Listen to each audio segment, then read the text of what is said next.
Прывітанне ўсім слухачам і гледачам Еўрарадыё. Сёння мы працягваем дэбаты. Палітычнае жыццё Беларусі віруе па-за межамі краіны. Тут працягваецца кампанія па выбарах у каардынацыйную раду. А якія ж выбары? Ды без дэбатаў. Удзельнікі нашай праграмы спрачаюцца на тэмы, важныя для беларускага грамадства. Дэбаты адбываюцца па строгіх правілах. У кожнага ёсць час выказацца, раскрытыкаваць суперніка і адказаць на пытанні. Хто выглядае больш пераканаўча, вырашаеце вы, галасуючы ў чаце трансляцыі. Мадарую дэбаты я, Павел Свярдлоў. У сёлетніх выбарах побач з, так бы мовіць, цывільнымі удзельнічаюць парамілітарныя структуры. Але ці ёсць вайскоўцам месца на палітычным полі? Сёння ў дэбатах спрачацца пра гэта будуць стваральнік паспалітага рушання Сяржук Кідышка з выбарчага спісу «Воля» і драматург, сцэнарыст і блогер Андрэй Курэйчык, які на выбарах у каардынацыйную раду прадстаўляе каманду «Латушкі» і руху за свабоду. Андрэй Сяржук, прывітанне. Вітаю. Прывітанне, Павел, прывітанне, Андрэй, прывітанне, паважаныя беларусы.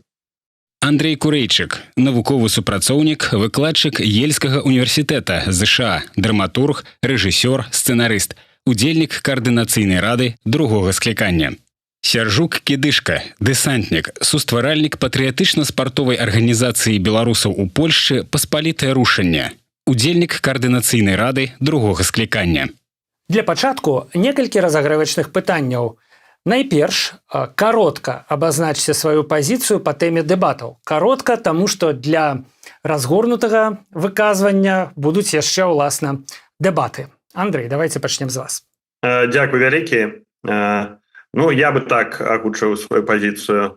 Я лічу, што у каардынацыйнай радзе павінны быць прадстаўлены ўсе групы беларускага грамадства, у тым ліку добраахвотнікі, але я супраць таго, каб каардынацыйную раду пераўтварылі ў парамілітарную арганізацыю. Дзякуй. Сяржук, ваше меркаванне. Я згодны, конечно, с Андреем, але ж я вось якраз лічу, што каардынацыйную раду трэба перфарматаваць, і вось так званая сістэмная апазіцыя, якая ўжо шмат гадоў знаходзіцца ў актыўным палітычным дзеянні ў Беларусі так званым, была вядомая толькі вузкаму колу цікаўных асобаў, хто был у тэме. І атрымліваецца, што зараз мы бачым групы, якія і рвуцца зноў гэту каардынацыйную раду, так званы рух за свабоду ці група Павла Латушкі, гэта та самая сістэмная апазіцыя, якая сябе дыскрэдытавала. Але ж вось якраз добраахвотнікі дзейныя і былыя, гэта новая кроў, так бы мовіць, новая энергія, і я лічу, што гэтыя людзі, якраз з'яўляючыся элітай нацыі і што тычыцца інтэлектуальнага ўзроўня і іншых якасцей, яны мусяць быць прадстаўлены на палітычным поле. Дзякуй. Наступнае разагрэвачнае пытанне. Якая палітычная ідэалогія вам блізкая? Сяржук, цяпер пачнем з вас. Правыя погляды. Ніколі не лічыў сябе нацыяналістам, пакуль у нейкі момант на Беларусі я не зразумеў, што з'яўляюся нацыяналістам, бо ў нас нацыяналіст гэта той, хто ведае гісторыю, культуру, мову. А я заўсёды лічу, што гэта прызнакі папросту адукаванага чалавека, але ж нашых рэаліях гэта нацыяналістычныя погляды. Таму так, правыя погляды, патрыятычныя, я бы больш так сказаў. Андрэй? Я маю антытоталітарнае, антыдыктатарскае мысленне. Я лічу, што у нашай краіне пакуль што гэта асноўная праблема. Пры гэтым я лічу, што павінны быць баланс розных поглядаў, розных груп у сучасным грамадстве і парламенце. Дзякуй. І апошняе разагрэвачнае пытанне. Ці лічыце вы адно аднога ідэалагічнымі супернікамі? Вось на дадзены момант. Андрэй? Менавіта, калі мы тут сустракаемся, чаму не? Хай будзе для такога, для цікавасці нашых гледачоў. Окей. Сяржук? Я лічу, што все мы партнеры по палітычным поле. Я Андрэя вельмі паважаю і заўсёды з цікаўнасцю прыслухоўваўся да яго меркавання. Можна так бы мовіць, ён у топе людзей, якія выказаліся пасля 2020 года. Але ж, канешне, апошнім часам, калі я бачу мои побратимы, так бы мовіць, сустракаюцца з ім на дэбатах, я змяніў кропку гледжання і, канешне, з задавальненнем з ім падэбатырую і паспрабую паспрачацца. Партнёры партнёрамі, але ўсё ж такі вы ў розных спісах, якія ідуць на выбары ў каардынацыйную раду, таму пэўнае саперніцтва ўсё ж такі ёсць. Сябры, пачынаем дэбаты і для пачатку правядзем лёсаванне. Каб вызначыць, хто першым будзе выказваць сваю пазіцыю, кінем манетку. Ну вось у мяне ёсць манетка ў 2 злотых, чыста фізічна я знаходжуся ў Польшчы. Андрэй, што выбіраеце? Вось лічбачку 2 ў дадзеным выпадку ці арла? Арла ці рэшку? Хай будзе арол. Сергей, вам дастаецца рэшка. Так, падкідваю. І выпадае арол. Спадзяюся, што нашым гледачам бачна. Андрэй Курэйчык не памыліўся ў сваім выбары і будзе пачынаць дэбаты першым. У гэтым раўндзе у кожнага ўдзельніка дэбатаў ёсць 3 хвіліны на тое, каб выказаць сваё гледзішча і аргументы. Андрей, калі ласка, вам слово. Да, дякую вялікі, спасибо огромное. Я вот с чего начну. Тут прозвучала такая информация, что якобы, значит, вот рух за свободу и блок Павла Латушко – это какая-то древняя системная оппозиция. Ну, я скажу, 1 раунд выборов мы выиграли. Нас первыми объявили экстремистским формированием сейчас на выборах в Координационный совет. Это означает, что режим Лукашенко очень четко чувствует, кто главный враг. Очень четко чувствует, кто для них главный соперник. Я думаю, вот эта как бы медалька, она посерьезнее многих других будет. Это раз. Во-вторых, конечно, надо избежать подмены понятий. Все уважают белорусских доброохотников, представителей полка Калиновского, представителей других формирований, которые сейчас бьются за нашу свободу Украины на полях вот этой российско-украинской войны. Все уважают, и во всех списках они есть. То есть, когда говорят, вот, кто-то против того, чтобы они участвовали в выборах, это просто ложь и подмена понятий. Да? Есть и в нашем списке позывной Витовт, есть и в списках всех остальных блоков замечательные, талантливые, прекрасные представители белорусских добровольцев. И они имеют всемирную поддержку, и нашу, и общество. Это раз. Второе. Я все-таки хотел бы понять, то есть, ну хорошо, вот некоторые люди считают, что давайте превратим вот этот орган, наш Координационный совет, в такой Петросовет 1917 года. Соберем там этих солдат, соберем матросов, да, и с броневика, значит, поедем брать Смольный дворец, или что там они брали, телеграф и почту. Ну, я понимаю эти замечательные картинки и фантазии, но давайте по-взрослому как-то посмотрим на ситуацию на данный момент, в которой мы существуем. Полк Калиновского – это официальное действующее подразделение украинской армии. Посполитое рушение пока не... Я вообще не знаю, что это. Вот, может, коллега расскажет, что это такое. Вот. Кроме того, что Сахачик сообщил, что вы собираетесь дроны куда-то отправлять, там, значит, Ладно, обойдем эту тему. Вот, я не понимаю. Я за то, чтобы были индивидуально представлены крутые, потрясающие добровольцы в тех списках, которые они сами выбирают, исходя из своих политических взглядов. Они у них разные, поэтому они в разных списках. Дякую вялікі, Андрэй. Секунда ў секунду вы уклаліся ў свае 3 хвіліны. Нагадваю, каб адказаць на пастаўленыя пытанні, каб задаць пытанні таксама ў адказ яшчэ будзе час. Сяржук, мы ад вас за наступныя 3 хвіліны чакаем вашага гледзяшча на сітуацыю і на тэму дэбатаў. Паехалі. Добра, дзякуй. Ну, што тычыцца параўнання у каго якая вага, што вы кажаце, што атрымалі медаль, бо вас признали экстремистами, то я вам скажу так, что у нас уже давно во всех есть ордена, бо посполитое решение от самого заснавання было признано экстремистской организацией и парамилитарной организацией, которые так само тут дзейнічаюць уже давно под прицелом КДБ. Сам Лукашенко кожнага всенароднага сходу згадвае наши харугвы, и все мы Підтримці Заходу, все, ми заходимо в Білорусь. Ось не так на опошнім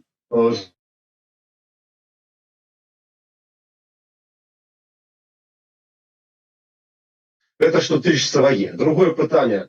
Что вы кажете, что не ведаеце, что такое паспалітае рашэнне? Ну, гэта пытанне да вас, чаму вы не ў павестцы? Мы, ведаеце, не можем да кожнага дагрукатацца, але ж паспалітае рашэнне даволі значна заявіла себе, і у нас ёсць адчуванне часу. Я што хочу вам сказаць. Калі з'явілася паспалітае рашэнне, вельмі востра стаяла небяспека таго, што Лукашенко кіне сваё войска в Украіну. І мы з'явіліся на выклік часу. І што мы бачым? Войска не пайшло. Мы не дазнаемся, ці гэта за нас, ці за гэта ввогуле пазіцыі беларускага войска, гэта не адбылося. Але ж мы дзейнічалі з поклічам сэрца, з поклічам часу.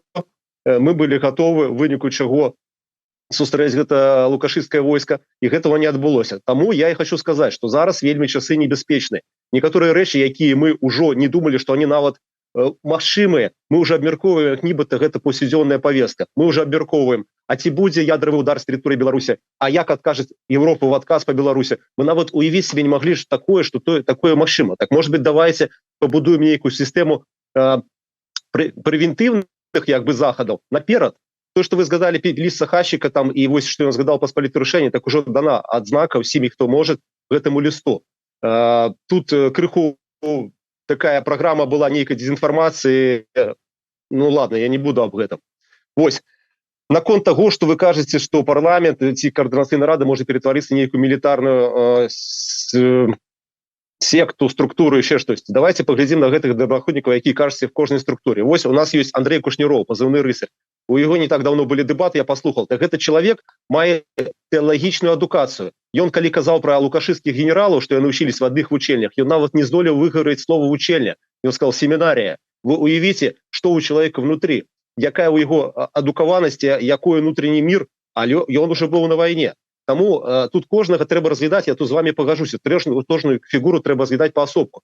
Але ізноў звярнуў увагу, што цяпер хацелася б выслухаць вашыя пытанні да Сержука, да яго пазіцыі. Раунд адказаў на пытанні, ён будзе крыху пазней. Украінцы не могуць зайсці, у іх ёсць сілы. І задаць яму пытанні. Як скарыстаюцца гэтымі 3 хвілінамі нашыя суразмоўцы? Тут традыцыйна пачынае той, хто ў папярэднім раундзе казаў другім, таму што іначай мы папросту забудземся, што было ў першым выступе. Таму, Сяржук, у вас ёсць 3 хвіліны на тое, каб задаць пытанні, указаць на слабасці у пазіцыі Андрэя Курэйчыка. Андрей, вось ужо неаднаразова я чуў пра тое, што вы робіце акцэнт на тое, што полк Кліновска з'яўляецца часткай ЗСУ. Я цалкам з вами згоден, так і ёсць. Але ж я не магу зразумець ваше унутренне вось гэта адчуванне. Вы лічыце, што гэта нармальна, што вось такі акцэнт зроблены той, што беларусы да гэтага часу не маюць сваёй узброенай сілы. У мэтах нашага блоку якраз пабудова беларуска-вызвольнай арміі, то бок беларускай сілы, якой ніхто не будзе загадваць, і мы будзем дзейнічаць згодна з нацыянальнымі цікаўнасцямі і нацыянальнымі прыярытэтамі. Каліноўцы, мы цалкам падтрымліваем украінскае войска, але ж насамрэч так, яны не вольныя в прыняцці рашэнняў. І вось і гэта пытанне да палітыкаў, чаму да гэтага часу не зарганізавана гэта зброеная сіла. І не трэба кожнага разу просто канстатаваць, што каліноўцы не вольныя, таму што мы бачым прыклады, глядзіце, у шэрагах ЗСУ мы бачым РДК, рускі добраахвотніцкі корпус, які зайшоў на тэрыторыю Расіі, то бок украінцы не могуць зайсці, у іх ёсць абмежаванне, рускія зайшлі на сваю тэрыторыю. Тое самае і полк Каліновскага мог бы гэта рабіць. А вы, напрыклад, констатуеце, што ён не можа, таму што ён падпадкоўваецца ЗСУ. Так задача палітыкаў зрабіць так, каб ЗСУ было зацікаўлена тым, каб каліноўцы дзейнічалі ў беларускіх нацыянальных інтарэсах. Гэта першае пытанне. Ось. А другое, што тычна кампраметацыі сябе палітычнымі структурамі, такімі як і Рух за свабоду. Рух за свабоду дзейнічае з 2006 года. Ад пачатку яго узначальніў Мілінкевіч, калі я не блытаю, пасля Губарэвіч. Зараз 2024 год. І гэта ж самыя людзі, што Мілінкевіч, што Губарэвіч, працягваюць сваю рыторыку, незразумела, на што яны жывуць. Аднак Мілінкевіч стаў саветнікам Ціхановскай, Губарэвіч уваходзіць в каманду Латушкі і толькі кажа. Так людзі не адказваюць за свае словы. Як можна столькі гадоў узначальваць палітычную сілу, якая да гэтага часу нічога не зрабіла? І я скажу вам, я удзельнік палітычнага руху з 2001 года. Я дакладна ведаю, калі пачаліся змены з 2017-2018 года, тому што папросту звычайныя людзі прыйшлі ў палітычнае жыццё, што мы і пабачылі ў 2020 годзе. А партыйная сістэма не актуальна стала. На жаль, партыі не разумелі адчуванне часу, не зразумелі гэту моладзь, якая карысталася сацыяльнымі сеткамі. Партыйныя структуры прызнавалі, што яны не маюць ніякай сувязі з людзьмі. І тое самае зараз захавалася. І вось гэта ведаеце, дэмагогія паліталагічная, она зараз перешла і ў эмігранцкае жыццё. Чаму тут нічога не атрымліваецца? Чаму КР превратился в тое самыя закрытыя структуры, такія як у Беларусі? Потому што вось эта дэмагогія прыйшла. То вось у меня пытанне да вас, як вы лічыце, ці эфектыўна працуюць гэтыя рухі палітычныя? Дзякуй.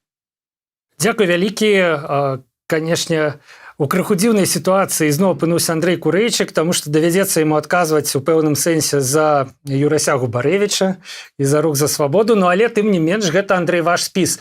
Але ізноў звярну ўвагу, што цяпер хацелася б выслухаць вашыя пытанні да Сержука, да яго пазіцыі. Раунд адказаў на пытанні, ён будзе крыху пазней. І я тады паўтару пытанні, на якія трэба будзе адказваць. Андрэй, ваши 3 хвилины. Да, спасибо огромное. Значит, нет, если, вот как вы делаете, говорить, что лукашенковская армия не напала на Украину, потому что вы создали посполитое рушение, то, конечно, тут сравнивать дела становится очень легко, да? Тогда Губаревич может сказать, что, знаете, мы тоже что-то там не сделали, и поэтому Беларусь не напала на Польшу. Я в такие вот дела не играю, знаете. Если есть что предъявить вот вам конкретно и посполитому рушению по конкретным операциям, которые вы сделали, вот мой вопрос первый такой. Расскажите, какие конкретные операции вы сделали в отношении там, так сказать, режима Александра Лукашенко. С удовольствием, я думаю, послушаем. Что касается полка Калиновского. Войдет он в Беларусь или не войдет он в Беларусь, на данный момент это решает украинское руководство. Если вы хотите, чтобы полк вышел из-под украинского руководства, да, или убедить украинское руководство, чтобы полк был автономным, кстати, ради бога, занимайтесь этим. Причем здесь другие люди, да, это ваше видение этой ситуации, возможно, видение Кабанчука. Я драматург и режиссер, я точно не специалист по военным операциям на территориях других стран, и вряд ли смогу здесь компетентно ответить, но мой вопрос очень простой. Как вы себе представляете людей, которые находятся в распоряжении украинской армии на боевых заданиях и украинских командиров, ведущих одновременно парламентскую деятельность? То есть, вот я не знаю ни одной страны мира, может, вы назовете такие страны, я не знаю, где действующие военнослужащие, так сказать, сидят в парламенте одновременно и дебатируют и рассказывают, как они видят свою жизнь. Вот. Я просто не знаю. И, я представляю здесь гражданское население. Вы представляете, наверное, какое-то военное, военизированное. Я представляю гражданских. Вот людей, которые студенты, мамочки, тетушки, бабушки, да, люди, которые ходят в театр, которые живут обычную жизнь, не военную, по лесу не бегают, да, и я убивать не умею, уж извините, дайте мне берданку, я не убью все равно никого. Вот, и для меня здесь важно, чтобы был совет, который представляет все эти группы общества, исходя из социологии, кого сколько, прежде всего. Чем вас не устраивает этот подход? Дзякуй вялікі, Андрэй. Эмацыйны выступ, і мы пераходзім да наступнага раунду дэбатаў, які называецца спрэчка. Спрэчка – гэта рэакцыя на крытыку. У Андрэя Курэйчыка і у Сержука Кідышкі ёсць да 3 хвілінаў, каб адказаць на крытычныя заўвагі іншага боку, а мы ізноў будзем жорстка сачыць за часам, пакуль вы, сябры, галасуеце ў чаце трансляцыі. Пачынаць будзе Андрэй Курэйчык, таму што іначай мы забудемся пра ізноў жа пытанні, якія задаваў Сяржук, то бок логіка, каб выступоўцы праз адзін выказвалі сваю пазіцыю. Я нагадаю, так як я прынамсі зразумеў, два пытанні. Чаму Андрэй увесь час ставіць акцэнт на тое, што полк Каліноўскага гэта нейкая не самастойная адзінка, гэта частка украінскага войска. Чаму ён робіць акцэнт на тым, што вось беларусы такі прыгонныя і залежныя, хаця гэта беларускія валанцёры, якіх ён, у прынцыпе, як сам сказаў, паважае. І другое пытанне, гэта было пытанне датычнае руху за свабоду, сістэмнай апазіцыі, так званай. Рух працуе з 2006 года, яго ўзначальваў спярша Міленкевіч, пасля Губарэвіч, а перамены, як сказаў Сяржук Кідышка, пачаліся недзе ў 2017-м, калі ў палітыку прыйшлі ўжо не вось прадстаўнікі гэтай традыцыйнай сістэмнай апазіцыі, а простые люди. Андрей, ваши 3 хвилины. Да, спасибо. Мы тут как память тренируем, мне кажется, на этих дебатах больше. Я все записал. Вот. Спасибо за это. Смотрите, по поводу полка. Я просто сообщаю информацию, которую пытаются... то ли вот я иногда такое ощущение, вы рассказываете про высокий интеллектуальный уровень, про все, ты смотришь на реальность. Реальность такова. Полк Костуся-Калиновского – это часть украинской армии и входит в распоряжение Главного управления разведки Министерства обороны. Все такие: зачем ты это говоришь? Зачем? Давайте... хорошо. Это вольный отряд, никуда он не входит, никому не подчиняется, делает, что хочет. Вам от этого легче? Это все равно просто, не видеть реальность, которая есть. Реальность такая, это часть украинской армии. И слава богу, что эта часть растет, это крупная, серьезная, мощная часть. Второе. Полк Калиновского сам принял решение не участвовать. Это не Курейчик, и не Латушка, и не Губаревич. Полк Калиновского принял решение не участвовать. Второе. То, что я вижу, как обычный обыватель, я видел попытки расколоть полк. Провести там просто раскол между командирами и солдатами. И это все было в эфирах, пожалуйста. То, что вот я понимаю, как не милитарный человек. Просто попытка реально полк разорвать. Я против этого, я за то, чтобы полк был един. И как он принял решение, так ему спасибо огромное, пусть живет по своим правилам, так, как считает нужным. Это первое. Теперь про Губаревича. Вы сами сказали, что вы в политике раньше него. Соответственно, тоже не сильно как-то результатами можете похвастаться. Но почему нужен Губаревич? И почему нужен рух за свободу? Потому что КС – это политическое представительство, политическая организация. Нужна идеология. Нужно не просто продавать красивое лицо и интересные лозунги. Нужна проработанная политическая идеология. И для меня идеология свободы, идеология демократии, для меня это важно и ценно. В 2006 году был первый палаточный городок, между прочим, когда был создан Рух за свободу и Миленкевич, если вы забыли. И это было первый шаг к 2020 году. Он был неудачный, его разогнали, но тем не менее. И я не понимаю, давайте, хорошо, не будет партии. Я повторяю, давайте просто, это будет такой сход доброохотников. Переименуем КС в парамилитарный такой сход добровольцев. Я не против. И, посмотрим на результат. То, что в мире такой орган никто не признает, это факт. Цяпер ужо Сяржук Кідышка апынуўся ў крыху ў дзіўным становішчы, таму што яму, стваральніку і ўдзельніку паспалітага рушання, даводзіцца ў пэўным сэнсе адказваць за ўнутраную кухню палка імя Каліноўскага, да якога былі прэтэнзіі, але тым не менш неўзабаве ягоныя 3 хвіліны на тое, каб адказаць на пытанні Андрэя Курэйчыка. Я нагадаю гэтыя пытанні, іх таксама 2. Першае – гэта што паспалітае рушанне робіць, чым яно займаецца, нейкія канкрэтныя аперацыі ў дачыненні да рэжыма Лукашэнкі. Так это прагучала, ці можна імі пахваліцца? І другое, як вы сабе ўяўляеце адначасова і удзел у вайне ў распараджэнні украінскіх камандзіраў і удзел у парламенце, то бок адначасова сядзець у акопах і віртуальна ці рэальна недзе ў каардынацыйнай радзе. Як гэта магчыма? Сяржук, вашыя 3 хвіліны. И было еще третье пытание наконт моих досягнений палітычных. Калі паспею, то адкажу. Наконт паспалітага рушэння. Ну, забейте по пошуковике и поглядите информацию про то, что это такое, и поглядите на реакцию с боку лукашевских уладов. Я вам еще раз повторюсь, что кожное свое это всенародное собрание Лукашенко кажа про хоругвы. Вось, апошняе всенародное собрание Терцель присвятил доклад по паспалітаму рушэнню с именами, с адресами.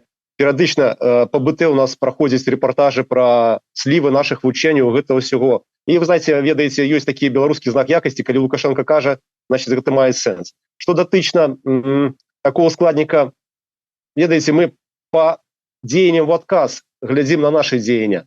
В системе МУС лукашенковской, белорусской створено каля 10 подрозділаў, вот, спецназовских. Вось. И ну, это супрацьстаяние так званому, ну, так нашему паспалітаму рушэнню. Это не мои выдумки, это у нас тут были спрэчки у внутренних наших холах белорусских милитарных, парамилитарных, и нам было выказано это ў піку, что вось, калі бы тут не активничали, лукашисты там не стварали. Ну, вось такие вось мне вам отказы.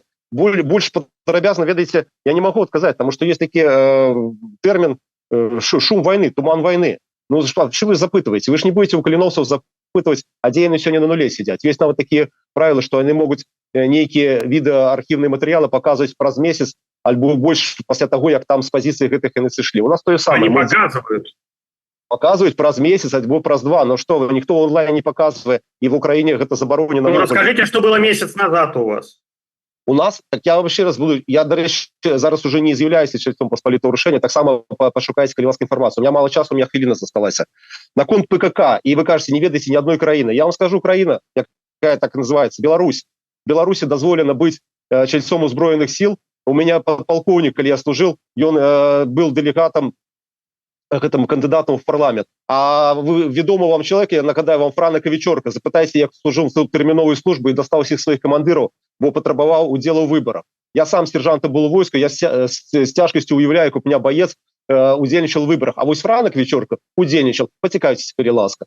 Вось, на конт ЗСУ есть контракт, и там прописано, что все наши белорусские доброходники имеют право удельничать в политических процессах. И я вам скажу так, что задовольнением мы бойцы собрали когости и отправили делегатам, депутатам, и они там сидели, воевали, а этот человек представлял бы их политично. Поверьте мне. А так у нас есть перспектива того, что сведомые наши будущие политики просто загинуть и не здолеют реализовать политично. На код моего дела, я был не политик, я был в супротиве, и палаточный городок 2006-го, это моих рук в тем лику справа. А Миленкевич был отстраненный, и он боялся всего, что только можно.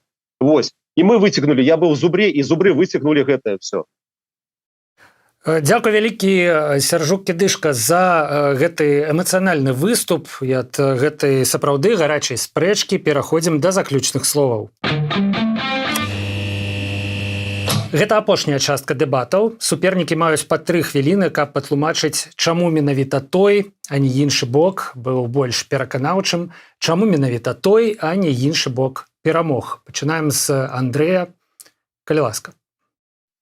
Смотрите, я не буду там опускаться до каких-то уколов, вот, хотя все-таки вот иронично могу заметить одно, что если ваше достижение то, что Лукашенко создал 10 еще дивизий, то спасибо, большое человеческое спасибо. Вот. Но я хочу сказать следующее. Координационный совет должен представлять всех белорусов.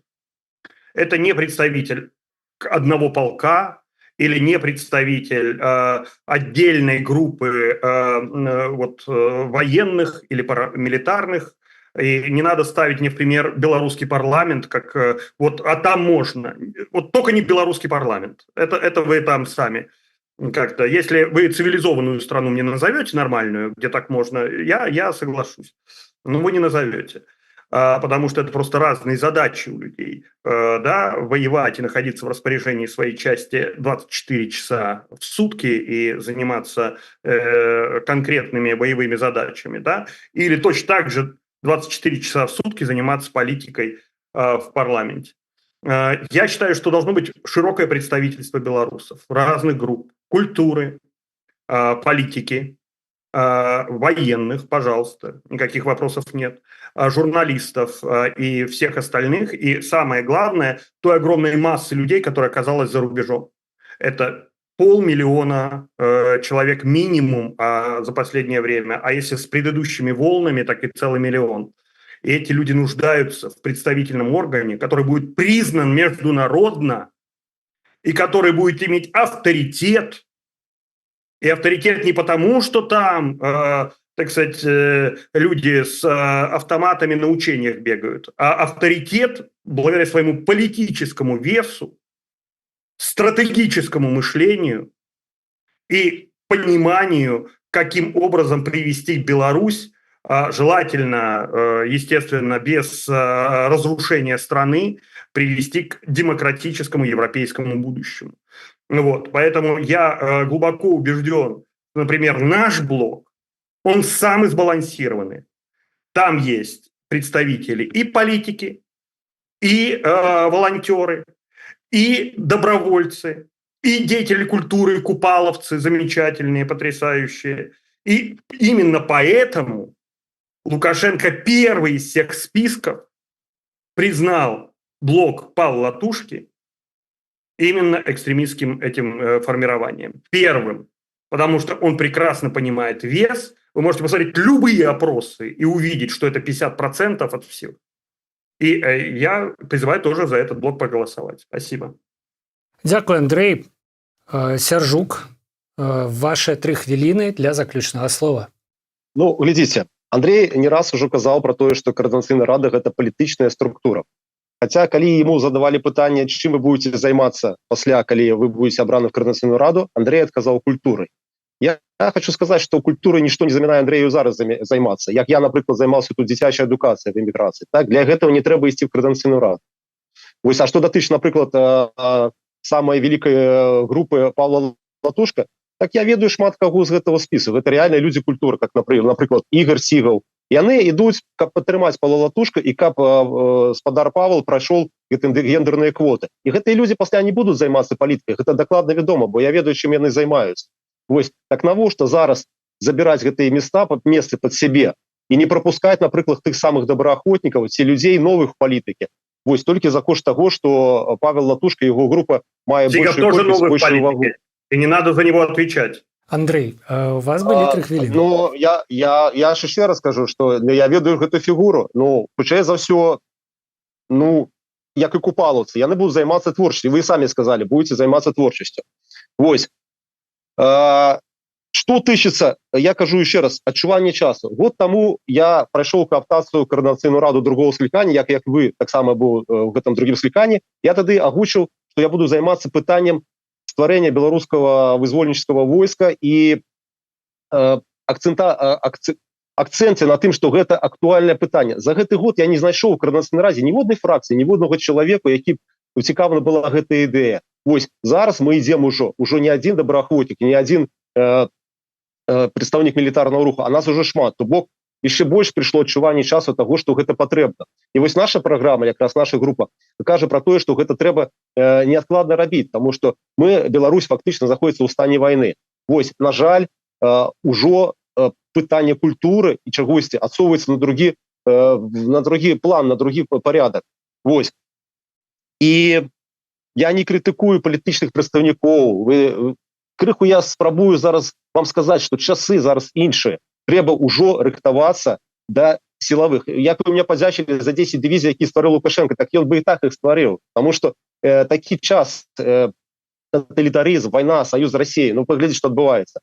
Мы спрабуем супрацьстаяць, нам патрэбна дапамога, не трэба нас спыняць. Вось. Ну, уже, ведаеце, крышечку згубіў думку. В принципе, жадаю всем поспехаў. Жадаю, каб мы все роўна знайшлі агульнае, тое, што нас яднае. А яднае нас ідэя пра вольную Беларусь.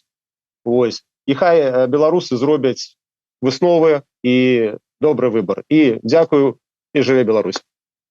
Жыве вечна. Што ж, нягледзячы на тое, што ў каардынацыйную раду ідуць вельмі розныя людзі, сапраўды мэта нейкая адна, мета-мэта вялікая, агульная у нас ва ўсіх, нават у тых, хто не ідзе ў каардынацыйную раду, як я, ўсё ж такі ёсць. Дзякуй вялікі, Андрэй Сяржук, шчыры дзякуй за гэтыя эмацыйныя і насычаныя дэбаты. Да пабачэння. Да пабачэння, жыве Беларусь. Дзякуй. Жыве Беларусь. Жыве вечна. Шаноўныя гледачы, гэта вашы апошнія хвіліны, калі вы можаце прагаласаваць за пазіцыі нашых суразмоўцаў, за Андрэя Курыйчыка, за Сяржука Кідышку. Літаральна, вось пакуль я не дагавару тое, што на гэтым абавязковая праграма дэбатаў скончаная, і нам час пераходзіць да падвядзення вынікаў.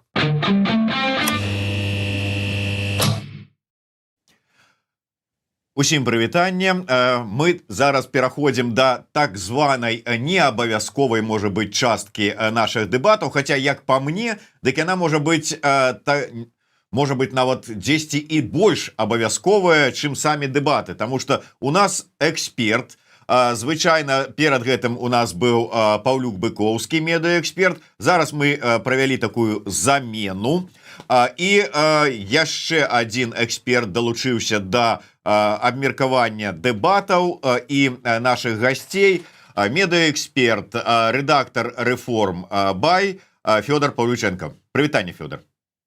Вітаю, Зміцер, вітаю. Ну што ж, калі паглядзець на вынікі, якія мы атрымалі зараз у самым канцы, таму што было на самых апошніх імгненнях 49 у Кідышкі, 51 у Курэйчыка, потым 50/50, ужо нават пачалі выводзіць гэтую дзіўную лічбу 50/50, які зноўку стала 49/51. Такім чынам, я папрашу вывесці на экран канчатковыя лічбы. Ну вось тое, што мы бачым. Перш, чым мы как бы так 51 все ж таки у Курэйчыка, 49 у Сяржука Кідышка. І Паўлюк Быкоўскі па звычцы ўжо кажу. Фёдор, вашыя меркаванні, вы праслухалі усе гэтыя дэбаты, хто асабіста, на вашу думку, быў больш пераканаўчы, лепш трымаўся, больш аргументавана даводзіў сваю пазіцыю. Зараз не як рэдактар Рэформа Бай, а як медыаэксперт. Суха і так вот прагматычна падыдзіце да аналізу тое, што вы праглядзелі, праслухалі. Зміцер, выбачайце, калі ласка, але я ўсё ж таки пабуду абывацелем, які глядзеў гэтыя дэбаты.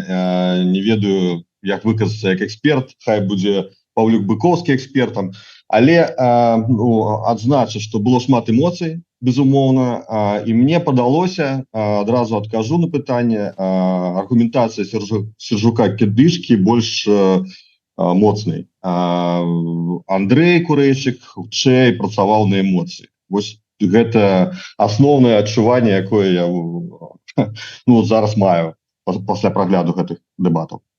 І ўсё ж, Фёдор, калі вы падыходзілі не як медыаэксперт, не як рэдактар, а як звычайны чалавек, які, магчыма, выбірае, за каго яму галасаваць, тым не менш, вось за, як вы кажаце, эмацыйнага Курэйчыка прагаласавала больш звычайных нашых гледачоў, звычайных, як вы кажаце, абывацеляў. А Кідышка, які быў, на ваш погляд, таксама абывацеля больш абгрунтаваны, набраў, хай і не крытычна, але ўсё ж таки меншую колькасць галасоў. Чаму, на ваш погляд? Ну, я спадзяюся, што усе выбарцы не будуць такія, як я, што беларусы розныя, не аднолькавыя, таму камусьці падабаецца эмоцыя, камусьці падабаецца шчырасць, камусьці падабаецца логіка. Мне больш даспадобы логіка і аргументы. Таму лічу, што у гэтых дэбатах мой выбор гэта Сяржук Кідышка. Але, безумоўна, беларусы розныя. Я яшчэ раз адкажу, я спадзяюся, што людзі будуць галасаваць, таму што яны бачаць нешта сваё ў кожным кандыдаце, у кожным спісе.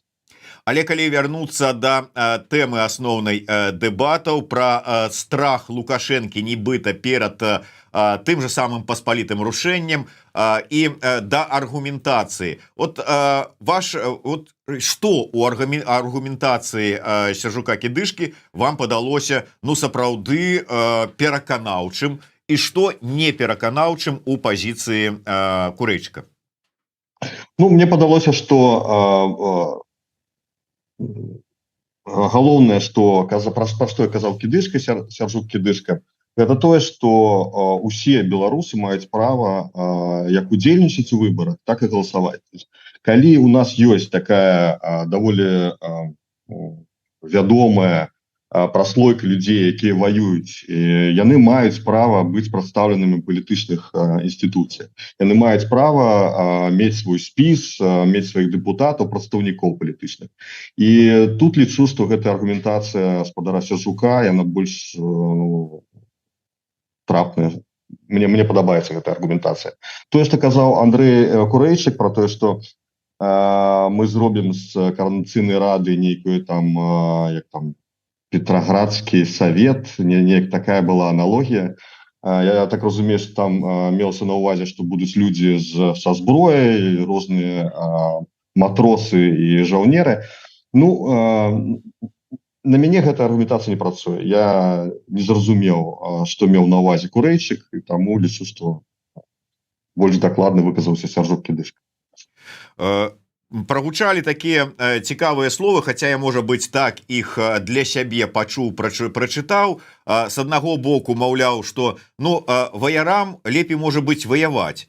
З другого боку, а рэжысёрам лепей серыялы здымаць ці пастаноўкі тэатральныя рабіць, ці іншымі такімі сваімі справамі займацца. А у вас падчас праслухоўвання не прыйшла тады такая думка, што, можа быць, у гэтую координацыйную раду лезуць, як кажуць, і рак і рыба, а трэба і кожнаму займацца сваёй справай, а палітыкам прафесійным? Ведаеце, пасля 20-го года з'явілася так шмат новых і палітыкаў, актывістаў, таму чаму ім не папрацаваць, не паспрабаваць паўдзельнічаць у гэтых выбарах і трапіць, напрыклад, у Координацыйную раду. Але мне запала логіка Курэйчыка, яго думка пра тое, што гэта ўсё ж таки палітычная структура, і людзі, якія ідуць у гэтую палітычную структуру, павінны мець ідэалогію. Вось пра ідэалогію, пра палітычную ідэалогію, якую маюць партыі, розныя партыі, трэба казаць больш. Безумоўна, можна спрачацца і перакідваць аргументы адзін на аднаго, нейкія рабіць спрэчкі паміж людзьмі, тое не падабаецца, гэта не падабаецца, але мне прыемней было празважаць пра ідэалогію, якую прытрымліваецца той ці іншы кандыдат ці спіс. Так, людзі пішуць, Курэйчык выбраў блок Латушкі, таму што гэта моцны блок. Я прагаласаваў не столькі за Курэйчыка, колькі за Латушку, і гэтак далей. Усё ж такі, як вы лічыце, я хацеў бы пра саму форму дэбатаў цяпер ужо ўсё ж такі да Фёдора медыаэксперта звярнуцца. Былі такія размовы і не толькі з вашым калегам Паўлюком на гэтую тэму, але і з удзельнікамі дэбатаў пра тое, што вось гэты фармат, калі па хвілінам, па секундам выказаў гэты, потым выказаў гэты, а няма магчымасці перапыніць, нешта адказаць імгненна, парыраваць. Сама форма дэбатаў, наколькі, на ваш погляд, яна дае магчымасць выказаць свае пазіцыі і сапраўды падэбатаваць? Насамрэч, мне падабаецца тое, што вы зрабілі. Гэты фармат працуе, ёсць магчымасць выказацца, ёсць магчымасць паслухаць чалавека і пачуць адказ і задаць пытанне.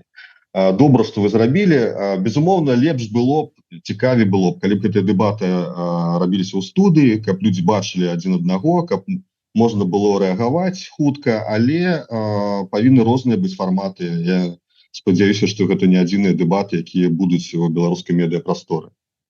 Сапраўды, бачыце, тут сітуацыя такая дзіўная ў гэтых выбарах, што беларусы удзельнікі як удзельнікі самого выбарчага працэса, так і тыя, хто будуць галасаваць, раскіданыя па ўсім свеце. І звесці у адной варшаўскай студыі чалавека, які знаходзіцца ў ЗША ў Ельскім універсітэце з аднаго боку, а з другого боку, можа быць, ён знаходзіцца дзе-нибудь у Грузіі, ну, дастаткова праблематычна. Таму маем, што маем, як кажуць, але тыя, хто знаходзіцца побач з нашай студыі, тыя сустракаюцца ў ёй і дэбатуюць ёй. Тым не менш, дзякуй вялікі, як ужо сказаў Фёдор, асабіста ён прагаласаваў бы, дакладней аддаў бы, а можа і аддаў, мы ж там не бачылі, дзе на якія кнопачкі націскаў, за Сержука Кідышку. Тым не менш, нашыя гледачы прагаласавалі трошку інакш, хаця я кажу, што да апошняга моменту ўсё вагалася, але тым не менш Курэйчык 51, Сержук Кідышка 49. Для выбараў гэта ўжо, можна сказаць, пройгрыш, але на дадзеным этапе гэта ўсё ж таки значны такі вынік. Дзякуй вялікі Фёдору за тое, што паўдзельнічаў у якасці эксперта, нават трохбаковага эксперта, і як медыаэксперт, і як рэдактар Рэформбай, і як абыватель звычайны ацаніў нашу праграму і аргументы удзельнікаў гэтай праграмы. Дзякуй вялікі яшчэ раз. Гэта, безумоўна, не апошнія дэбаты. Іх будзе яшчэ шмат на нашым канале. Так што глядзіце і жыве Беларусь. Жыве вечна, дзякуй вам.